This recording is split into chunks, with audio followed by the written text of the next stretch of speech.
Adam se movía en su silla nerviosamente, a su lado su esposa hojeaba con paciencia una revista médica. Adam odiaba las citas con el doctor, pero al igual que la mayoría de las cosas en la vida era una necesidad. No sé por qué alguien tomaría estos medicamentos, opinó Emily. Escucha, este es un medicamento que limpia el acné, pero que también te puede dar diarrea, reflujo y pensamientos suicidas. Adam la miró por el rabillo del ojo. ¿Quieres oír otro? Emily pasó un par de páginas. OK, este se encarga de tu migraña, pero como reemplazo te puede dar resequedad en la vista, hipertensión y diarrea, porque la diarrea siempre es un efecto secundario.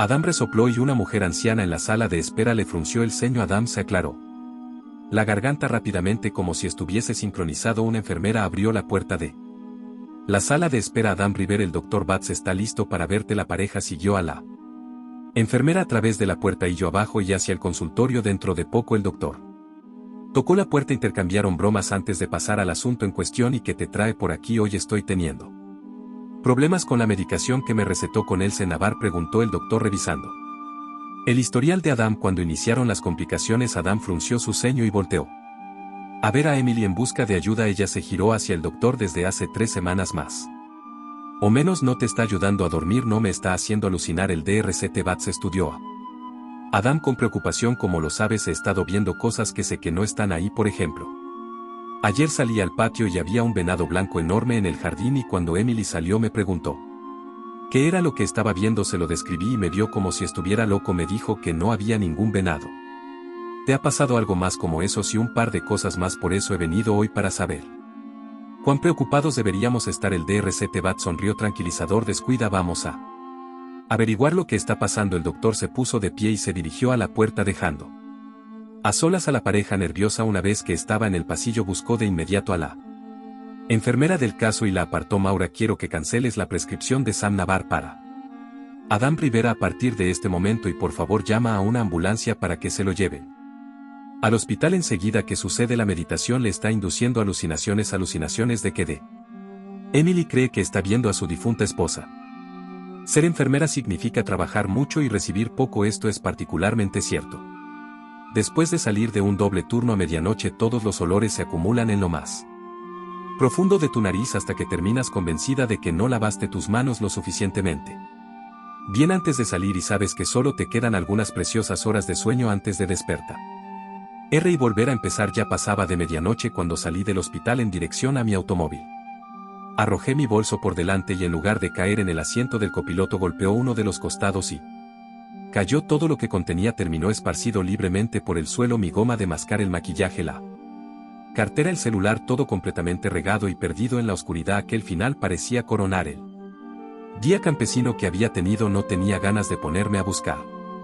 Solamente quería llegar a casa. Segundos después de abrocharme el cinturón de seguridad me encontraba conduciendo por aquellas calles desiertas. Aún vivía con mis padres, pues intenta ahorrar para comprar un lugar propio, situación que tenía sus ventajas, como la cena que mamá siempre me reservaba en el refrigerador. Seguramente las cosas irían mejor después de un baño caliente y un poco de lasaña casera. Atravesaba un trecho bastante tranquilo de Holland Street mientras tarareaba una canción de Phil Collins cuando el ambiente fue inundado por destellos azules y rojos. Un vistazo rápido al retrovisor terminó revelando la silueta de un automóvil tras las luces destellantes. Sin embargo, no escuchaba la sirena. Probablemente serían innecesariamente ruidosas en aquellas horas de la noche. Maldición, murmuré. Me di cuenta que no conducía demasiado rápido y hasta donde sabía todas las luces del auto funcionaban. ¿Por que me estaba parando la policía? Lo que me faltaba, pensé mientras esbozaba una sonrisa terriblemente forzada y dirigía el auto al acotamiento. La patrulla se detuvo justo atrás de mí. Apagué la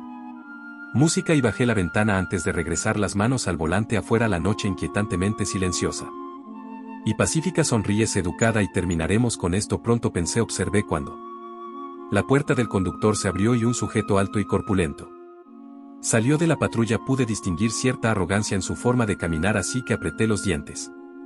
Y dibujé mi mejor sonrisa de enfermera. Buenas noches, oficial, hablé. Lo primero que noté cuando se paró al lado de mi ventana fue que usaba gafas de sol. Era un detalle pequeñísimo, tal vez una costumbre tonta que él creía incorrectamente. Se veía genial, pero terminó incomodándome bastante. Sentí que había algo fuera de lugar al observar mi propio reflejo sobre los ojos de este hombre a mitad de la noche. Esto me produjo un mal presentimiento. Buenas noches, señora, respondió. Se recostó sobre mi auto apoyando un brazo en el techo por encima de la ventana. ¿Sabe por qué la detuve? La verdad es que no lo se venía conduciendo en zigzag allá, me dijo mientras apuntaba a la carretera en sí. Creo que no le respondí conservando la calma. Estaba muy cansada, pero no al grado de no poder conducir correctamente. Soy muy precavida con este tipo de cosas. Por favor, salga del auto. Es necesario. No se lo voy a pedir de nuevo, señora. Discutir con un oficial de policía nunca es buena idea. Mientras dirigía la mano para soltar el cinturón de seguridad, observé mi cartera en el suelo. Al momento de caer se había abierto y mi licencia se asomaba tras un __ de plástico. Esto me hizo dudar. No me pidió la licencia de conducir, pensé. Tampoco el registro del auto. Ni siquiera me preguntó mi nombre. Aquel mal presentimiento inicial echó raíces profundas en mi estómago y empezó a esparcirse por todo mi cuerpo en forma de escalofríos. Lo volví a observar aún de pie junto a mi puerta y evidentemente impaciente. Llevaba uniforme y a primera vista parecía normal la placa, el cinturón, pero no tenía radio. ¿Cuántas veces no había escuchado a los policías que trabajaban como seguridad en el hospital hablando sobre sus hombros? ¿Cuántas veces no había escuchado esos sonidos? ¿Dónde estaba su radio, señora?, dijo con voz firme. Salga del automóvil.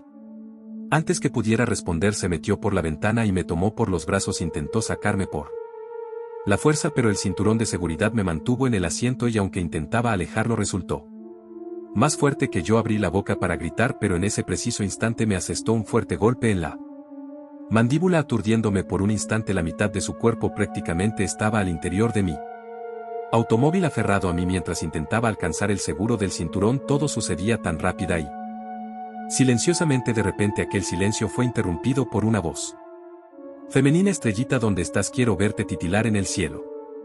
Sobre el mar un diamante de verdad. Estrellita, ¿dónde estás? Quiero verte titilar. El hombre se vio perturbado por él apenas un poco, pero lo suficiente para que me zafara de un brazo, encendiera el auto y metiera el pie al acelerador. Se deslizó fuera de la ventana con un grito. Lo observé tendido en el suelo por el espejo retrovisor, rodando varias veces y enseguida poniéndose de pie nuevamente. Corrió directo a la patrulla y saltó dentro. Cuando inició la persecución las luces rojas y azules dejaron de destellar. Había sido mamá. Una grabación de ella cantando la misma canción que usaba para arrollarme cuando yo era una bebé. Lo había distraído. Probablemente me había llamado para asegurarse de que estaba camino a casa. Nunca sé. Dormía hasta que me veía llegar sana y salva. Me atraganté con el llanto mientras tomaba una curva a toda velocidad. No podía correr el riesgo de bajar a buscar el teléfono. Iba demasiado rápido y el hombre, el falso policía, me pisaba los talones. Corríamos por una carretera boscosa completamente vacía. No había nadie en las proximidades que pudiera ayudarme. Mi auto casi pierde el control cuando por la retaguardia grité y me aferré al volante. Cada pocos segundos mis ojos se dirigían al espejo retrovisor y pude verlo nuevamente. En esta ocasión, acercándose un poco más al costado, se alineaba para chocarme una segunda vez. Imagino que intentaba sacarme de la carretera o hacer que volcara. Aceleré a fondo de algún lugar en el suelo del auto. La voz de mamá volvía a cantar. Estrellita, ¿dónde estás? Quiero verte titilar en el cielo. Sobre el mar me impactó levemente en la defensa trasera, como si dudara o probara resultados. Quizá estaba preocupado de llegar a lastimarse si realizaba aquella maniobra. Grité y me impulsé sobre el asiento como si aquello fuera a lograr que mi colonia de 10 años fuera más rápido en él. Suelo. La voz de mamá seguía cantando. Las cosas estaban terriblemente fuera de contexto, pues mientras el hombre colisionaba mi auto podía escuchar aquel tono suave y cariñoso. El auto se estremeció y el parachoques resultó seriamente dañado. Nos acercábamos a vecindario.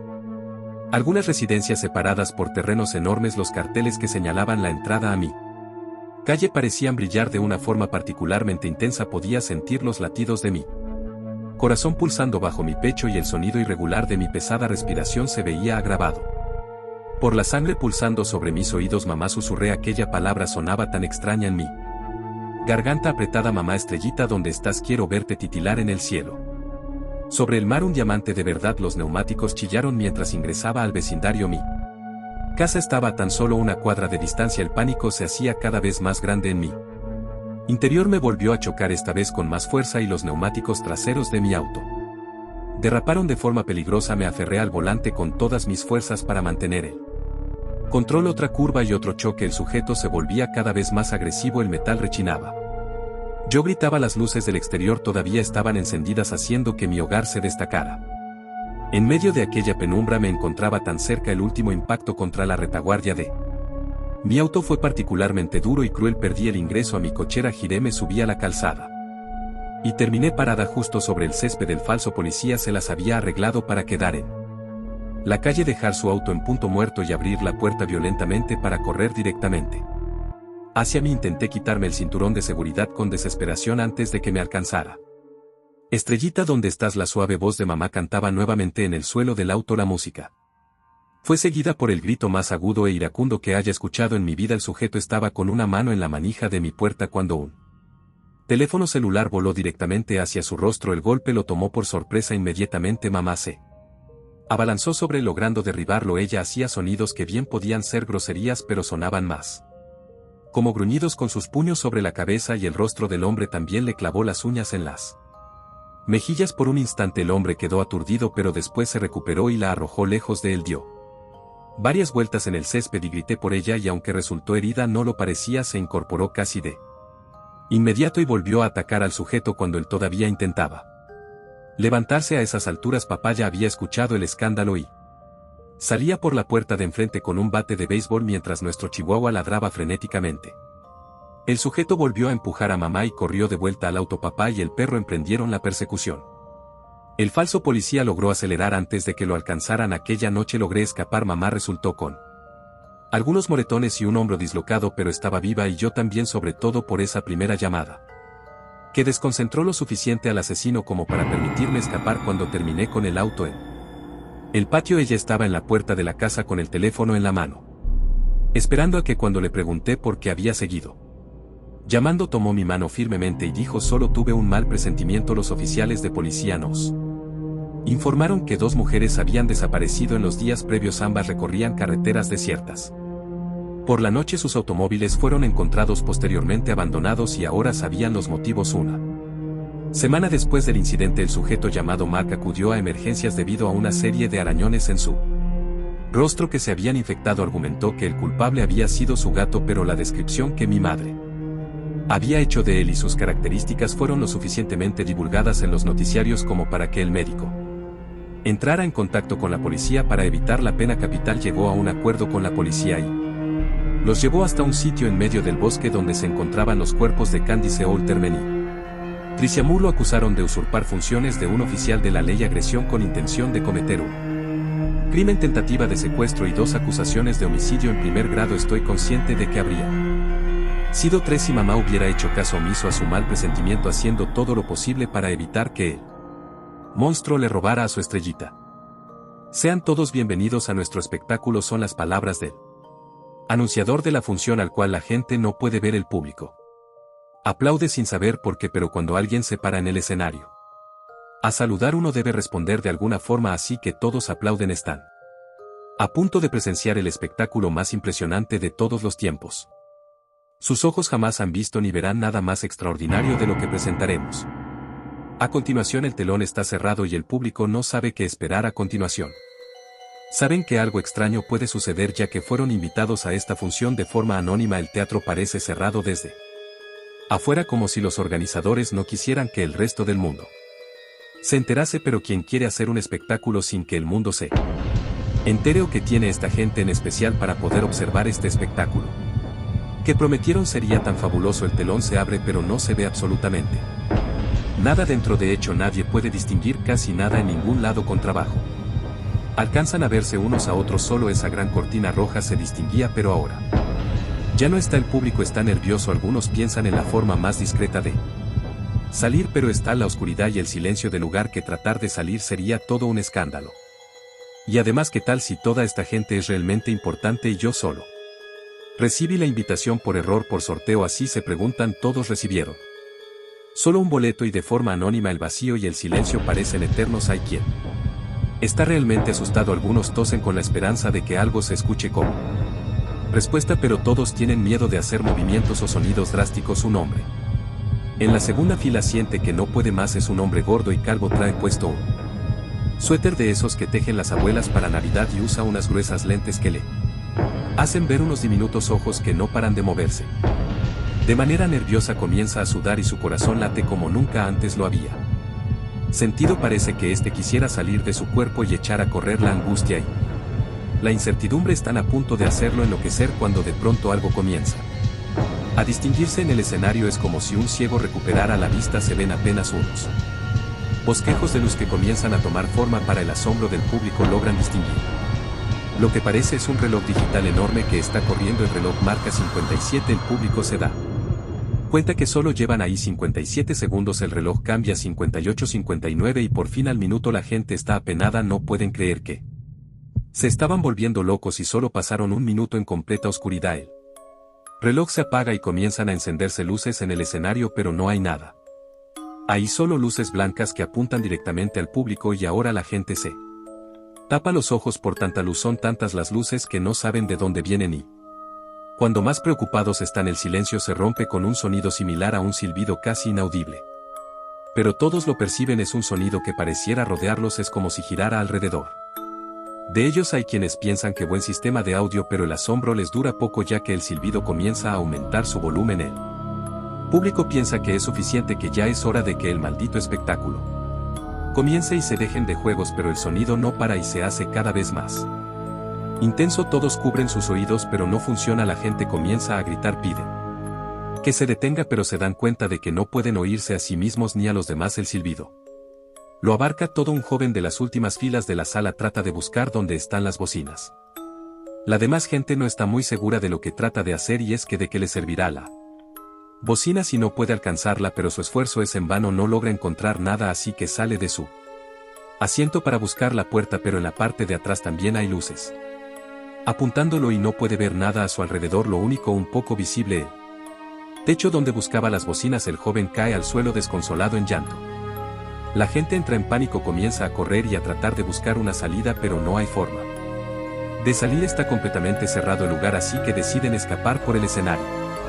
El primero en intentarlo es una mujer de mediana edad. Corre con todas sus fuerzas hacia el escenario, pero de pronto se detiene y cae inconsciente al piso. Los demás no pueden creer lo que ven. La mujer cayó muerta con la cara destrozada y su sangre parece flotar en el aire. Algunos de los presentes caen desmayados de la impresión. Los demás están en shock hasta que un hombre de la última fila se acerca a querer tocar la sangre que flota en el aire para descubrir que hay una enorme pared de cristal frente a ellos, la cual los separa del escenario.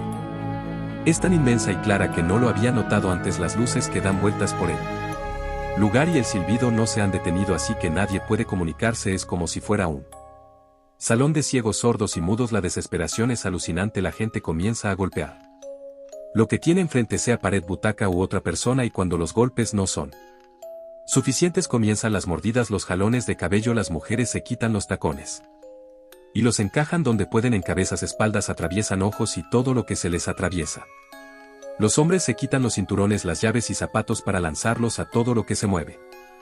De pronto se dan cuenta de que ya no solo predominan el color blanco de la luz y el negro del techo y el suelo, ahora pueden verse destellos rojos por todas partes y poco a poco se dan cuenta de que ya no oyen el silbido, aunque sigue ahí después de unos segundos, y cuando la carnicería está en su máximo apogeo, la intensidad de las luces y el silbido que los rodeaba se van desvaneciendo, así que otra vez en completa oscuridad solo pueden oír sus propios gritos y los lamentos de los que yacen heridos en el suelo y en el momento menos pensado. Las luces naturales del teatro se encienden y todos logran ver el teatro cubierto completamente de los cuerpos mutilados por ellos mismos, la sangre que escurre de sus bocas, ya sea por golpes o por haber mordido a alguien. El horror que presencian es increíble y solo pueden recordar las palabras del anunciador. Sus ojos jamás han visto ni verán nada más extraordinario de lo que presentaremos a continuación. Era verdad. El reloj en él escenario reaparece y marca 4:57, después 58:59 y finalmente 5. Del otro lado del cristal, una multitud de hombres y mujeres finamente vestidos se levanta de sus asientos y aplauden con una gran ovación por el espectáculo que les prometieron y por el cual pagaron tan alta suma de dinero. El telón se cierra para ambos lados y los adinerados espectadores comienzan a salir tranquilamente por su lado del teatro en el cual hay alfombra roja en el piso, reflectores a los lados y una gran marquesina que con letras luminosas anuncia el espectáculo que presenciaron hoy 5 minutos. Puede que recuerden haber oído acerca de ello en las noticias, pero en julio del 2008 hubo un hilo de personas desaparecidas en el Distrito Universitario de Seattle. 20 personas desaparecieron, todas ellas estudiantes de la Universidad de Washington. Sus cuerpos nunca fueron encontrados y nunca se recuperó evidencia significante. Fueron presumidos muertos principalmente por la angustia y el dolor de las personas que se preocupaban por ellos. Aparte de la gente desaparecida, no mucho del caso fue revelado al público jamás, y a eso es a lo que le vengo a poner remedio. La gente tiene el derecho de saber estas cosas. Por ahora el caso ha sido congelado y todos los documentos relacionados están ahora en el archivo clasificado que los empleados del DPS llaman jovialmente el congelador. Los investigadores han seguido muchas pistas, pero todas ellas los dirigen a caminos sin salida. Ellos juraron quijotescamente llevar al criminal o criminales a la justicia, pero cuando todos sus intentos de mover caso hacia adelante fallaron, ellos se echaron para atrás como gatitos asustados. La pista más prometedora, sin embargo, había sido una que se reveló relativamente temprano en la vida del caso. Alrededor del mes de septiembre del mismo año resultó que todos los estudiantes abducidos poseían la misma computadora Apple. Esto pudo haber sido una mera coincidencia, pero una investigación complementaria hecha por el equipo forense mostró que cada estudiante había usado un servidor proxy tiempo antes de su desaparición. Para aquellos que no saben, un servidor proxy es un intermediario web usado a menudo para mantener la actividad lo más anónima posible, disfrazando la dirección IP, y que, de nuevo, para los que no saben, son esencialmente series únicas de números dadas a cada computadora conectada a Internet. Con conocimiento básico y un poco de habilidad es posible encontrar la ubicación exacta de alguien usando su dirección IP. Los servidores proxy operan con direcciones IP separadas, usualmente con ubicaciones muy alejadas de sus usuarios.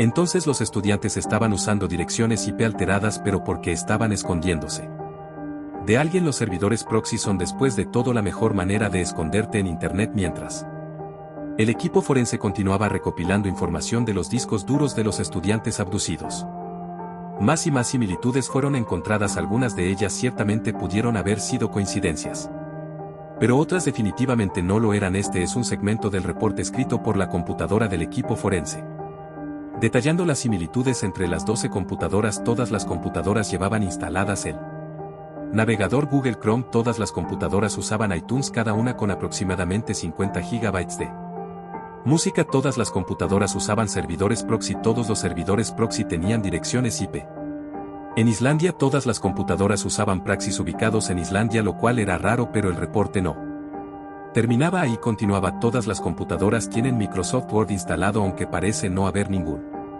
documento guardado en ninguna de las carpetas de ninguna de las computadoras. Eso es normal, mucha gente guarda sus documentos en carpetas en sus escritorios o en discos duros externos. Los escritorios de todas las computadoras están completamente vacíos, a excepción de un documento que aparece en el centro de todo, titulado Lita Abak. El documento no tiene texto. Ahí es donde empieza lo extraño. Lita Abak es islandés, que significa algo como mira hacia atrás o ve detrás de ti. Parece que ese documento en el escritorio es el único documento guardado en cualquier parte de todas las 12 computadoras. Una vez es una coincidencia, dos también, pero 12 veces el mismo documento guardado en el mismo lugar con el mismo nombre es imposible. El reporte continuó por un tiempo luego de eso, pero con nada cercanamente significante. Cuando los teclados fueron investigados para buscar huellas dactilares, una de ellas coincidió. No hubo nada que las conectara aparte de los documentos. Los especialistas forenses se asustaron con lo que consiguieron, pero ninguno de ellos reportó nada sospechoso o paranormal. Los praxis en Islandia y los documentos con títulos en islandés llevaron a los investigadores a buscar otras conexiones entre Islandia y los estudiantes desaparecidos. Fueron así a sus padres, probablemente esperando encontrar que todos los estudiantes tuvieron relaciones en Islandia o algo. Necesitaban resolver el caso, pero por supuesto ninguno de ellos tenía lazos aparentes con el país, ni familiares ni amigos, nada. Los investigadores habían preguntado a docenas de personas, pero nada que valiera la pena fue encontrado. Estaba empezando a parecer irremediable, y eso fue hasta un año más tarde, en julio del 2009, cuando la Policía Nacional de Islandia en Reykjavik reportó una serie de personas desaparecidas sin rastro alguno. Esto era Lo que el DPS necesitaba. Contactaron rápidamente a la oficina en Reykjavik y arreglaron una reunión. Esperando que los casos de alguna manera coincidieran, los investigadores de Seattle volaron hacia Islandia y la información que encontraron fue simplemente aterradora. 12 personas en Islandia se perdieron, todos estudiantes de la Universidad de Islandia. Tenían computadoras Apple, todas ellas usaban servidores proxy. La IP de los Praxis era de Seattle, todas tenían Microsoft Word instalado, pero solo un documento vacío salvado en sus escritorios vacíos. Pueden adivinar el título: Lita Abad. Cuando ambos equipos de investigación compartieron su información, las cosas finalmente parecieron brillantes para ambos casos. Este era obviamente el trabajo del mismo criminal, tenía que haber sido así. Ellos iban a capturar a quien sea o lo que sea que hubiera hecho esto en el nombre de la justicia, aun cuando no había cuerpos para encontrar y según todo lo que sabían todos los estudiantes perdidos pudieron haber estado y en paz. La ráfaga de optimismo terminó unos días después cuando el equipo forense de Islandia buscó huellas dactilares en las computadoras solo para encontrar que ninguna de las huellas coincidía. Los agentes del DPS, aunque decepcionados, no estaban sorprendidos. Una vez más era imposible como todo el resto. No había sospechoso, aún no había nada de evidencia, solo había un montón de no tan coincidencias muy tenebrosas, 24 de ellas para ser exactos, nada más y ciertamente nada menos. Las pistas no dirigían a ningún lado. La búsqueda por lo que ocurrió a los estudiantes empezó una investigación policial internacional, pero no hubo ninguna otra prueba significante. Los casos, o solamente un caso único, ahora había quedado estancado luego de meses y meses y meses de pérdida de esperanzas. Ambos, el DPS y la Policía Nacional de Islandia, finalmente puso el caso como sin resolver en julio del 2012 y se olvidaron de Frío Congelado. Estancaro infructuoso. Se había terminado tantas cosas por la justicia desde entonces. Ambos departamentos policiales habían tratado de olvidar el caso. Se convirtió en una memoria triste. Nadie quería pensar acerca de eso, con toda razón, y eso es todo el caso. De verdad estoy escribiendo esto porque estoy bastante aburrido e imaginé que era interesante hacérselo saber a ustedes. Tengo que irme a bañar ahora, sin embargo, antes de irme solo quiero estar seguro de que entienden lo difícil que fue para mí lavarles el cerebro a los estudiantes, haciéndolos leer mis historias. Los humanos son muy perceptivos cuando se refiere a ese tipo de cosas. Su carne lo valió de todas maneras, muy tierna y deliciosa, aunque todavía tengo un poquito de hambre. Acabo de despertarme y ver un esqueleto de cartón barato de Ayuben que brilla en la oscuridad clavado en la puerta de mi armario y no. Se trata de otra historia espeluznante en la que alguien o algo se ha escondido dentro para emerger por la noche. Eso espero. Todo lo que puedo ver en la oscuridad de mi habitación es el tenue resplandor verde pálido de esos viejos huesos amarillentos, pero temo que si me acerco a encender la lámpara de la mesilla de noche veré también a mi viejo amigo David, o lo que quede de él. David era el chico más extraño de mi antiguo colegio. De hecho, era la persona más extraña que jamás conocí. Nunca le cayó bien a nadie, incluso mi madre, que suele ser la más simpática de las personas. Nunca parecía llamarle por su nombre, siempre se refería a él como ese chico cuando llegaba tarde a casa para comer o cubierta de barro con los zapatos rosados y la ropa rota. Ella me decía: ¿has vuelto a salir con ese chico o no te he advertido siempre que te mantengas de ese chico raro? Parecía tener un tuzo que le perseguía por todas partes y aunque nunca le vi dar un puñetazo ni romperle las cosas a nadie, la gente que se cruzaba con él solía acabar herida o metida en algún lío. Los otros niños se burlaban bastante de él, sobre todo porque siempre estaba muy flaco, todo piel y huesos, pero nunca le pegaron ni una vez porque todos le tenían un poco de miedo. Vivía a un minuto andando de mí y nos hicimos amigos. A pesar de sus extrañas costumbres, supongo que se encariñó conmigo porque siempre fui un chico paciente y fácil de llevar y más dispuesto que la mayoría a seguirle la corriente a sus muchas afirmaciones extravagantes. Había frustrado atracos a mano armada en el banco local y se había enfrentado a invasores mortales en su casa. Era campeón del mundo de body popping y letal en la mayoría de las artes marciales. Sus mentiras eran siempre exageradas e incluso de niño me parecía fascinante porque no intentar impresionarme contándome cosas que fueran al menos vagamente de plausible. Su propia madre apenas le hablaba y nunca le llevaba a hacer nada divertido. Me contó que su padre había muerto en un brutal accidente de moto. Era uno de sus dos temas de conversación favoritos, más bien una obsesión. Los detalles del incidente cambiaban cada vez que lo describía, pero siempre se referían a una forma muy concreta en que su padre había perdido la vida. Unos delincuentes, traficantes de droga, una banda rival o algo así, le perseguían una noche por la autopista y le obligaron a caer en una trampa en la que había tendido un alambre de acero a lo largo de la carretera para atrapar su moto. Había ido a tal velocidad que la fricción que se formó cuando lo lanzaron por encima del manillar y lo rasparon por la carretera le provocó un desguace. Recuerdo que tuve que preguntarle a David qué significaba esto exactamente.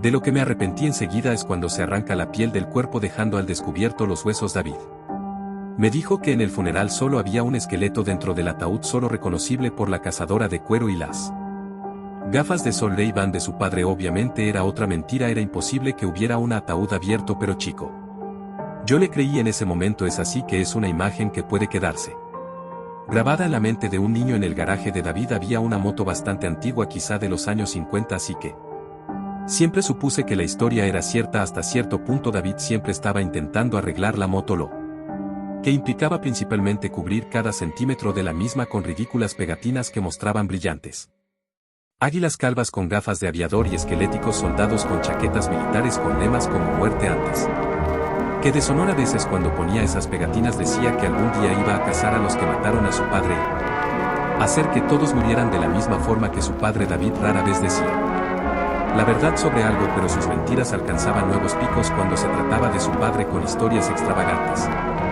sobre su vida y su muerte que se volvían más salva cada vez que las oía, evolucionando hacia una elaborada historia de su papel como agente secreto que trabajaba tanto para la inteligencia británica como para la CIA, yendo de incógnito en una misión para salvar al mundo de unos gánsteres neonazis que habían robado un rayo de la muerte o alguna chorrada similar. Supongo que sentí algún tipo de parentesco con este tema, ya que apenas recordaba a mi padre y nunca conseguí que mi madre hablara de él. David decía que éramos como hermanos, y aunque él parecía más necesitado que yo, supongo que disfrutaba sintiéndome tan querido y apreciado. Al menos al principio. La otra obsesión de David eran los esqueletos. Estas cosas estaban por todas partes en su dormitorio: maquetas de plástico, figuritas de dragones y mazmorras, incluso una de esas estatuas de anatomía de tamaño natural que se ven en las consultas de los médicos en las viejas películas en blanco y negro. Tenía toda una colección, le encantaba las viejas silografías de la Edad Media con esqueletos que representaban el hambre, la muerte, la mortalidad. Esas imágenes siempre me han dado escalofríos, pero la habitación de David estaba llena de ellas, normalmente robadas de libros de la biblioteca sobre la época medieval. David no paraba de copiar esas imágenes y pegarlas en las paredes de su habitación, pero no era un gran artista y siempre acababan pareciendo aún más espeluznantes que antes. Su esqueleto favorito era el de cartón que veo delante de mí, aunque no es más que una horterada de 1 metro de alto con una sonrisa pícara en la cara y unas extremidades que se pueden girar para que baile un poco. Siempre lo llevaba colgado en el armario, rodeado de sus muchos y extraños dibujos. Me contó que los tipos que mataron a su padre se lo habían dado la noche en que murió. Se despertó y lo encontró allí clavado, sonriéndole, lo que al parecer alimentó sus fantasías de que la muerte de su padre no había sido un accidente, era un mensaje. Me dijo David, una advertencia.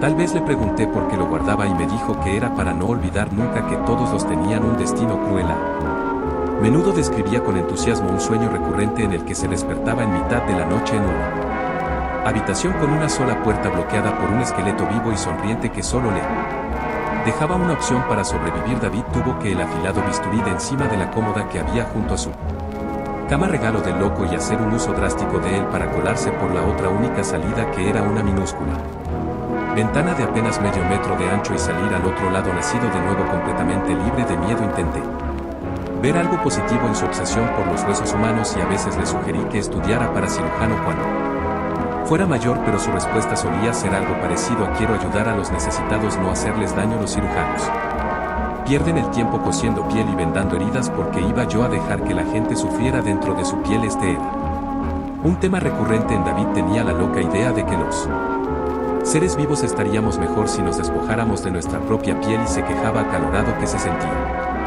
atrapado en una sofocante jaula de carne. Como he dicho, era un chico raro, alardeaba de experimentos secretos. Ahorraré los detalles, pero básicamente afirmaba que estaba aflojando su propia cara para poder despegarla y mostrar su verdadero yo debajo. Seguramente se preguntarán por qué no y ni un kilómetro de ese asqueroso. Con el tiempo empecé a distanciarme. Soy un buen tipo, pero me gusta pensar que no soy estúpido. Empecé a poner excusas cada vez que me invitaba a su casa y me propuse no sentarme cerca de él en clase, aunque no podía evitarlo del todo. Siempre me encontraba en la cafetería y hacía un gran trabajo quitándome el almuerzo con sus ideas asquerosas. Mi madre y yo nos mudamos de aquel pueblo cuando yo tenía 10 años sin avisar, con mucha antelación, y La verdad es que sentí un gran alivio al dejar atrás a David. Había habido 2 incidentes no mucho antes de que nos fuéramos que realmente cimentaron en mi mente la creencia de que este chico era quizás más que un poco raro, que quizás era potencialmente peligroso. Me invitó a quedarme a dormir en su casa diciéndome que sería una gran oportunidad para tomarme algunas medidas y empezar a dar los primeros pasos para despojarme de mí carne caliente y pesada, como él decía. Me lo dijo de forma totalmente alegre y amistosa, como si me estuviera proponiendo una actividad normal para una fiesta de pijamas. Por supuesto, me inventé alguna excusa sobre que mi madre no me dejaba dormir en su casa, lo que probablemente era cierto, aunque empezaban a molestarme un poco las ideas de David. Seguí dándole vueltas pensando que solo estaba un poco molesto y desesperado por mis esfuerzos por evitar su compañía. Tal vez de alguna manera intentaba convencerme de que siguiera siendo su amiga, pero el segundo incidente me obligó a aceptar que aquel tipo no estaba jugando una noche. Pocos días antes de que nos mudáramos me desperté de una terrible pesadilla con David y me puse a gritar cuando vi aquel esqueleto fosforescente que me sonreía a pocos metros de distancia pegado al armario de mi habitación. Vivíamos en un bungalow y siempre solía dejar la ventana de mi habitación abierta por la noche, pensando que era demasiado pequeña para que entrara nadie, pero supongo que David debió de conseguirlo. Por aquel entonces aún era un niño muy delgado, aunque incluso para él debía de ser muy estrecha. Mi madre entró corriendo, pero no le dije porque estaba tan asustada pensando que podría meterme en problemas por permitir que David se colara en nuestra casa mientras dormíamos. Después de aquello dejé de dejar la ventana abierta por la noche. De hecho, se convirtió en mi regla número 1 en la vida. Le devolví el esqueleto a la mañana siguiente más que enfadada, pero a esas alturas le tenía tanto miedo que en lugar de decirle que me había gastado una broma muy cruel, fingí que me había gustado y le pregunté por qué lo había hecho. Se hizo el sorprendido jurando que nunca había entrado en mi habitación aquella noche, pero no discutí. Me excusé y me fui. Mientras me alejaba por la calle con la intención de no volver jamás, me di cuenta de que David me observaba desde la ventana de su habitación con una extraña expresión en el rostro que no me gustó. Parecía agotado y apático y tal vez un poco asustado, así que nos fuimos a una nueva casa en el pueblo de al lado y yo fui a un instituto distinto al de David. De hecho, ni siquiera volvía a ponerle los ojos encima, ni siquiera sé qué aspecto tiene hoy en día. Un par de años más tarde me enteré por alguien que había conocido a algunos parientes de David de que su padre no había muerto en un accidente de moto. De hecho, no había muerto, sino que se había ido de casa simplemente porque no le gustaba ni la madre de David ni David, lo que me hizo preguntarme de dónde demonios había sacado este chico su obsesión porque la gente pierda la piel. Sin embargo, no nos mudamos tan lejos, apenas unos kilómetros, y aunque nunca me crucé con él, mi madre a veces me contaba que lo veía merodeando por las calles y él siempre le preguntaba cómo estaba de nuevo. Siempre se refería a él como ese chico y decía que ojalá lo hubiéramos dejado atrás cuando nos marchamos de nuestra antigua casa. Siempre me pareció muy extraño lo incómoda que él parecía hacerla sentir. Después de todo, no era más que un niño delgaducho que no tendría ninguna posibilidad de ningún tipo de pelea. Empecé a sospechar que quizá mi madre sabía cosas sobre David que se guardaba bajo el sombrero. Algunos amigos que aún vivían en el antiguo barrio me contaron que algunas mascotas habían desaparecido y habían sido encontradas en un estado espeluznante, pero nadie me contó nunca todos los detalles, solo que se sospechaba que David estaba implicado. Hubo un incidente en el que se acusó a David de haber amenazado con un cuchillo a un matón del colegio, pero no había pruebas reales, aunque de todos modos se presionó a David para que buscara otro colegio. Con el tiempo empezó a desaparecer de mi mente, ya que lo racionalicé como otro chico raro que contaba historias estúpidas a la gente para llamar la atención o tener algún tipo de impacto. A veces tenía sueños inquietantes sobre esqueletos que marchaban por las calles y reclutaban gente para su ejército de carne y hueso, pero todo el mundo tiene pesadillas a veces. No, sinceramente pensaba que David crecería para sorprender a todo el mundo y se convertiría en un médico famoso en todo el mundo, o quizá en un cirujano plástico que trabajaba en Beverly's. Pero entonces, cuando tenía unos 14 años, encontré cierta decoración de Ayuben pegada a mi taquilla en el colegio y tuve un ataque de nervios. Pasé unas 8 semanas en el pabellón psiquiátrico de mi hospital local, donde fui más feliz de lo que había sido en mucho tiempo. Supongo que se debía a las rutinas diarias, a la estabilidad y a la seguridad. Mi madre me visitaba casi todos los días y aunque nunca fui un niño muy popular, tuve la suerte de hacer 3 o 4 buenos amigos que también venían a verme a menudo. Normalmente Los fines de semana me hacían bromas sobre mi estancia en la granja de los graciosos y el tratamiento de choque, lo cual suena mal, pero yo sabía que eran buenos chicos y todos teníamos un sentido del humor bastante estúpido y de mal gusto. Si nuestros papeles se hubieran invertido, yo habría hecho las mismas bromas sarcásticas. Solíamos explorar la sala, aunque se suponía que los visitantes no debían hacerlo, y mis compañeros intentaban engañar a los otros pacientes haciéndoles creer que no eran visitantes sino psiquiatras. Consultores, lo que obviamente nunca funcionaba. En mi pabellón había una chica llamada Susan, un par de años mayor que yo, con un verdadero problema de control de la ira. Era todo lo que yo no era: inteligente, ingeniosa, dura y rebelde. Creo que fue mi primer flechazo y siempre fue amable conmigo a pesar de que yo era un auténtico cerebrito. Un día, más o menos una semana antes de irme a casa, me dijo que durante un descanso para fumar fuera del edificio había conocido a un chico extraño, delgado, de piel muy pálida y con todo el vello facial bien afeitado, que había estado haciendo preguntas raras sobre mí. No quiso decirle su nombre y ella le dijo que se largara enseguida, pero aunque se comportó como nunca cuando me lo contó, me di cuenta de que se le había metido en la piel y la había asustado por completo. Me preguntó si esperaba recuperarme o si había perdido la cabeza para siempre. Susan me dijo que sonaba muy serio cuando le preguntó esto y parecía desesperado por una respuesta. Le amenazó con violencia si volvía a molestarla. Tiró el cigarrillo y volvió a entrar, pero él la siguió y siguió preguntando cosas raras sobre si me estaba cortando o si estaba morbosamente obsesionado con mi mortalidad. Lo último que gritó tras ella mientras se alejaba a toda prisa por el pasillo de vuelta a la sala fue una oferta para pasarme un bisturí afilado si lo necesitaba. Le quité importancia al incidente ante Susan y evadir sus preguntas, lo que abrió bastante las cosas entre nosotros, pero mi filosofía con respecto a David era que era mi problema y de nadie más. Solo yo me había hecho amiga suya y supongo que le había seguido cuando debería haberle mostrado un poco de amor duro y luego había huido y le había dejado solo. Supongo que me sentía un poco culpable por la forma en que había llevado nuestra amistad. Me había hecho mi propia cama y tenía que acostarme en ella. No podía vivir con la idea de que mis errores pudieran manchar a alguien más, a cualquier inocente. Ahora, por supuesto, veo la situación de manera muy diferente. Yo era su víctima, me estaba tocando como a un violín o como un esqueleto tocando la guitarra española en uno de esos dibujos animados mexicanos del Día de los Muertos. Yo bailaba a su son, pero entonces no podía ver el bosque por los árboles. Nunca le conté a mi madre exactamente lo que había pasado con el esqueleto en mi taquilla y la amistosa visita al hospital, pero ella no era tonta y sabía que David me rondaba como un tiburón, así que a pesar de que eso afectó mucho a su saldo bancario y de que nunca lo tuvimos fácil después, en cuanto me dieron el alta dejó su trabajo y volvimos a mudarnos, esta vez al otro lado del país, y nos aseguramos de decirle al menor número de personas posible a dónde nos dirigíamos literalmente.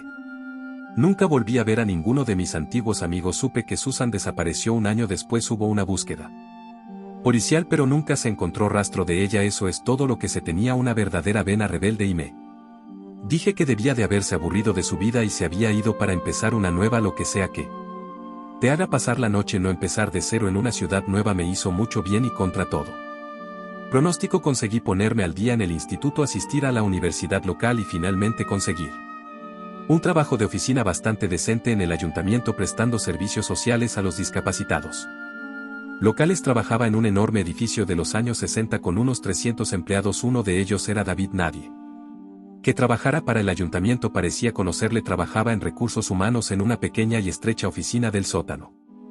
Pero nunca estaba todo su departamento. Parecía no tener nunca a nadie cerca. Había habido recortes presupuestarios bastante severos tras la crisis financiera de 2008 y supongo que eso había dejado solo un esqueleto de personal. No sé cómo me encontró. Debía de estar muy decidido porque mi madre nos había cambiado el nombre a los dos. Al principio no me di cuenta de que trabajaba allí. Oí referencias a un tipo nuevo de abajo llamado David, pero seamos realistas, es un nombre muy común y, como dije, nadie parecía verlo nunca por el local. Pero al cabo de unas semanas vi su nombre completo en un correo electrónico interno de ida y vuelta y me sentí como si me hubieran destripado como a un pez. El correo hablaba de una próxima fiesta de Ayoe en la oficina. Al parecer David se había ofrecido voluntario para traer su propia decoración y hacer que el lugar fuera exquisitamente espeluznante. Salí directamente del edificio, volví a mi pequeño piso y empecé a empaquetar mis pertenencias. Ni siquiera les dije que había dimitido. Recordé que alguien de la oficina había descrito a un hombre muy delgado y de aspecto extraño en un ascensor un par de días antes, que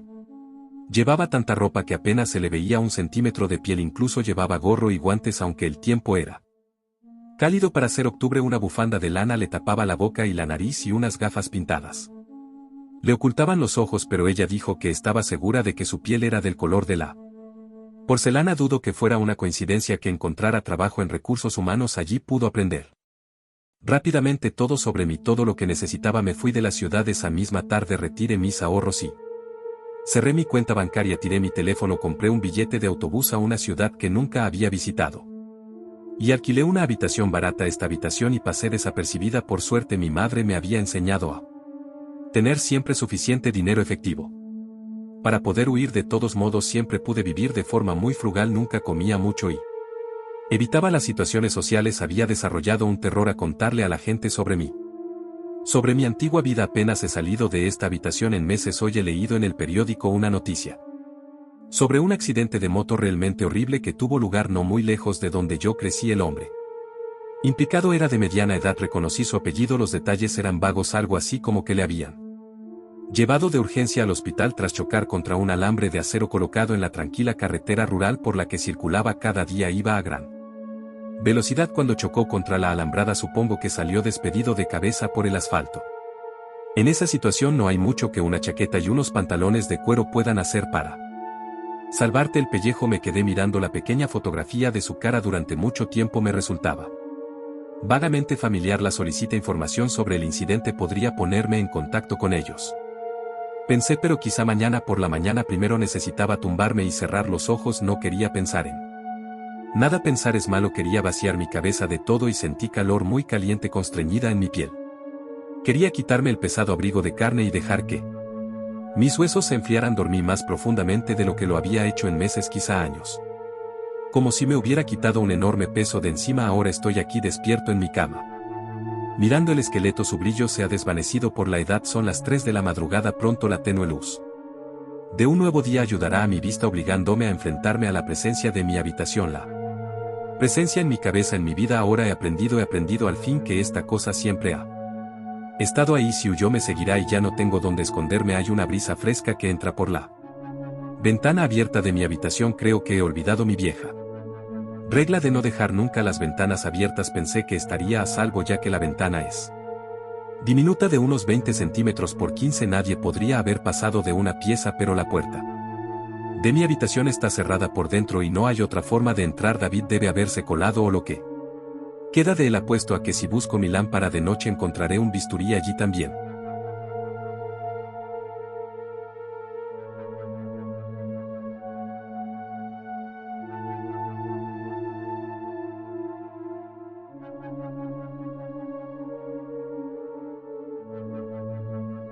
Ve hacia algún baño de tráfico congestionado. Debe ser un baño donde haya estado mucha gente o no habrá la suficiente energía latente residual para poder hacer esto. El baño de un hotel es perfecto. Asegúrate de que sea después de la medianoche y asegúrate de llevar 2 cigarrillos. Entre más fuertes sean, más probabilidades de éxito tendrás. Siéntate a obscuras y fúmate uno de los cigarrillos. Asegúrate de que haya un espejo y de que puedas ver tu reflejo siempre. La cereza del cigarrillo encendido te debería dar la luz suficiente para esto. Cuando te hayas fumado más o menos 3/4 del cigarrillo, el cuarto podría estar lleno de humo y tus ojos probablemente se pondrán llorosos, pero no parpadees. No quites la vista de tu reflejo en el espejo por nada del mundo. Si parpadeas tendrás que comenzar desde cero. Te darás cuenta de que tu reflejo se desvanecerá en la oscuridad. Sin embargo, la cereza del cigarro se separará en 2 ojos rojos. El humo del cuarto se empezará a condensar y antes de que te des cuenta de lo que ha pasado, una figura estará sentada a tu lado. Te pedirá un cigarrillo. Dáselo y se encenderá por sí solo en cuanto lo lleve a donde su boca debería estar. En este momento puedes preguntarle lo que quieras y siempre te dirá la verdad. Puedes preguntarle sobre quién mató a Kennedy o quién era Yael Destripador. Cualquiera que se te ocurra. Asegúrate de estar pendiente de cuánto ha fumado del cigarrillo. Cuando esté a punto de acabársela empezará a definir más de sus facciones, haciéndolo más material que etéreo. En ese momento párate y arráncate sus ojos. Con un movimiento la figura será en su mayoría humo, así que tus manos atravesarán su cabeza. Si dejas que termine su cigarro, él te atacará seguramente tomando tu vida. La figura te gritará a insultar y la mano con la que le arrebataste sus ojos te arderá. Intensamente no abras tu mano aunque los ojos casi se hayan desvanecido aún pueden ver. Corre hacia el interruptor de luz y préndelo, esto desvanecerá a la forma física de la figura y lo regresará a su forma. Etérea abandona el cuarto y espera hasta después de las 3 de la mañana para abrir tu mano. El ardor probablemente será insoportable, pero si abres la mano todas las luces de donde estés se apagarán permitiéndole a la sombra regresar y tomar venganza. Quizás tengas marcas en la palma de tu mano cuando la abras, aunque ya estarán cauterizadas. A partir de ahora nunca podrás estar en un cuarto a oscuras con un espejo porque la figura podrá seguirte gracias a las marcas en tu mano. Después de esto quizás sientas más frío de lo normal sin importar lo cálido del lugar en el que estés. A partir de ahora tendrás muchas pesadillas, pero en ellas tendrás la habilidad de una especie de sexto sentido. Podrás ver eventos futuros cercanos, quizás cosas horribles, cosas que solo tú sabrás y que nunca podrás detener. Supongo que es un pequeño precio a pagar por el conocimiento. Ben, un amigo de la infancia de Phil, mi novio, cumplió 21 años y organizó una fiesta en la parte rural de Vales en donde ambos habían vivido hasta que Phil se mudó para asistir a la universidad. Yo aún no conocía a la mayoría de los invitados, pero todos parecían ser amables con la excepción quizá de un tipo mayor llamado Andy. Jugamos un juego divertido apodado 2 mentiras, una verdad, en el que las personas relataban un secreto verdadero y sorprendente junto con 2 mentiras y todos los demás tenían que adivinar cuál de los 3 relatos no era ficticio. Usualmente era bastante obvio cuando alguien estaba mintiendo. Un sujeto declaró que había actuado como el bebé en la película Laberinto, pero el idiota era demasiado joven. Las 3 historias de Andy parecieron reales. Quizá simplemente era un gran narrador, quizá no relató sus historias con tranquilidad y un rostro serio. Cuando era un chico escalé el camino empinado y rocoso de una playa aislada en donde conocí a una anciana en silla de ruedas que tenía problemas para andar, así que comencé a empujarla, pero la silla era necia como un carrito de supermercado sobrecargado. Golpeamos una roca y la silla rodó abalanzándose cuesta abajo. Ahí la anciana cayó en una lengua de arena pequeña gritando por la ola entrante. Yo entré en pánico y regresé a casa asustado por meterme en problemas, y ella se lo contaba a alguien. No mucho después estaba jugando en unas dunas de arena cuando encontré a una serpiente verde y osa. Nunca había visto una así que me la llevé a casa a pesar de que se retorció en mi agarre por todo el camino, pero fue demasiado resbaladiza y al final se escapó arrastrándose al patio de un vecino. Fui demasiado estúpido como para darme cuenta de que era una víbora mortífera. Otro día estaba jugando en una granja abandonada llena de maquinaria oxidada y basura aleatoria. Llegaron algunos niños y comenzaron a jugar a las escondidillas, pero no dejaron que me les uniera. Una niña me preguntó había visto un buen lugar para ocultarse. Le sugerí que se metiera en un refrigerador antiguo en donde nadie nunca la encontraría. Incluso la ayudé a cerrar la puerta con firmeza. Me alejé demasiado joven como para apreciar que los refrigeradores viejos son trampas mortales. Ahora tengo 40 años. Estas cosas pasaron durante mi infancia idílica aquí en West, en donde llegué a conocer a mi colega y amigo Ben. A pesar de que hubo miradas de asombro, todos amaron las historias de Andy excepto Phil, quien apretó mi mano a lo largo de la narración. Se había puesto terriblemente pálido. Su voz estremeció cuando adivinó que el segundo relato era el verdadero. Andy aplaudió y se rió y hubo varias señales de alivio. ¿Por qué nadie hubiera sido abandonado en una playa o en un refrigerador? ¿Cómo supiste?, preguntó Andy. Porque mi mamá solía usar una silla de ruedas hasta que se ahogó en una playa cuando fue a comprar helado, contestó Phil con frialdad, y mi hermana mayor se sofocó en el refrigerador de una granja abandonada. Pero no sucedió cuando tú eras un chico. Esa es la mentira. Porque me recuerdas a un hombre horripilante que vimos rondando por aquí en ambos días. La criatura en él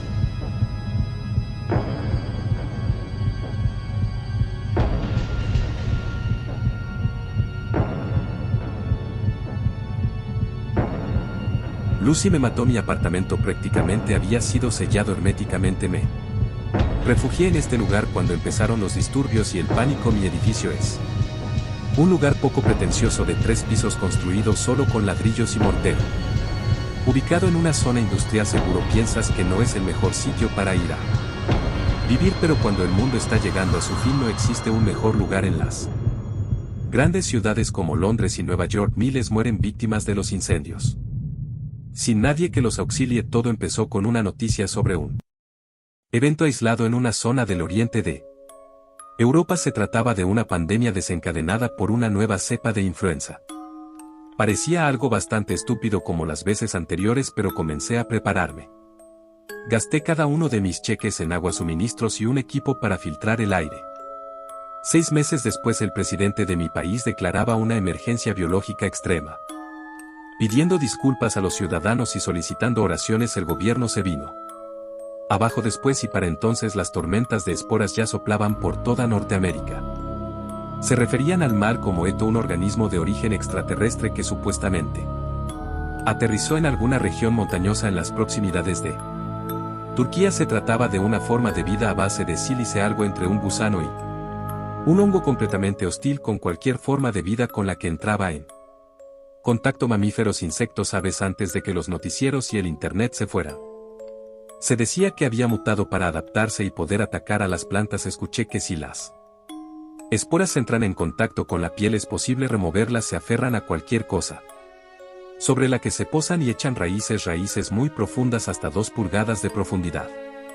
Se trata de la primera etapa de la infección. En el transcurso de una semana la cabeza brota y se convierte en un organismo en floración, liberando más esporas. Es la segunda etapa. Recuerdo haber visto las noticias durante las primeras tormentas de Espo en China. En las imágenes era posible apreciar un cielo completamente negro y a cuadrillas enteras de soldados incinerando cadáveres humanos, junto con el ganado, y una espora inhalada rápidamente se aferra dentro de los pulmones, provocando un dolor que vuelve loco a cualquiera. Te conviertes en un vector andante exhalando pequeñas nubes del parásito cada vez que respiras o toses. Finalmente, durante la tercera etapa, buscas un lugar tranquilo y te sientas a esperar la muerte. En este momento los gusanos brotan de tu boca y nariz, convirtiéndote en una maceta humana, o en el caso de Lucy, una maceta felina. Puedo ver sus pequeñas costillas contrayéndose y expandiéndose, aunque hace 2 días que murió. Las raíces envolvieron sus pulmones, abriéndolos y cerrándolos. Puedo ver unas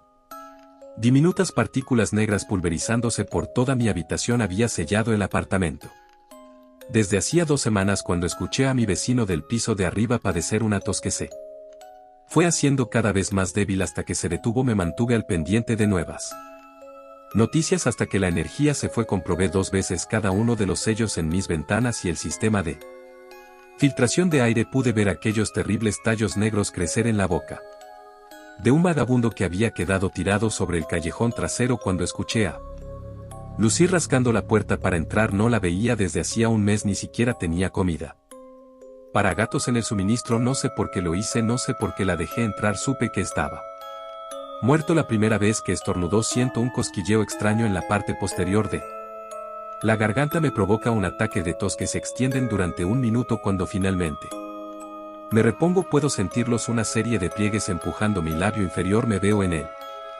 espejo y noto un largo mechón que desaparece en lo profundo de mi garganta. Con mucha cautela lo atrapo entre mis dientes posteriores y casi al instante experimento un dolor agonizante debajo de mis pulmones, un dolor que exprime por completo el aire. Mi vista se nubla y veo destellos antes de que el dolor se relaje un poco y me permita continuar. Estoy tan enojado, pero tan enojado, que abro mi boca y me enredo el mechón en las manos para tirar con todas mis fuerzas. Pude extraer casi medio metro del mechón de mi boca junto con una masa roja y sangrienta. El dolor en mi pulmón derecho es cuando finalmente recuperó la conciencia. Puedo ver toda la sangre que he tosido, salpicada de esporas negras y pequeños hilos serpenteantes. Ahora tengo 2 tentáculos más bajo mi labio inferior. Me tomó casi 1 hora arrastrarme hasta donde dejé mi bloc de notas. Se me hace tan difícil respirar ahora. Pronto no tendré que preocuparme de hacerlo más. La práctica lleva a la perfección. Si conocías alguna de estas creepypastas, espero que hayas vuelto a recordar los momentos en donde se veían los creepypastas con más frecuencia. Si te gustó el vídeo, te invito a suscribirte al canal y darle like al vídeo. Si te apetece, puedes comentar el vídeo. Espero que te vaya bien y cuídate.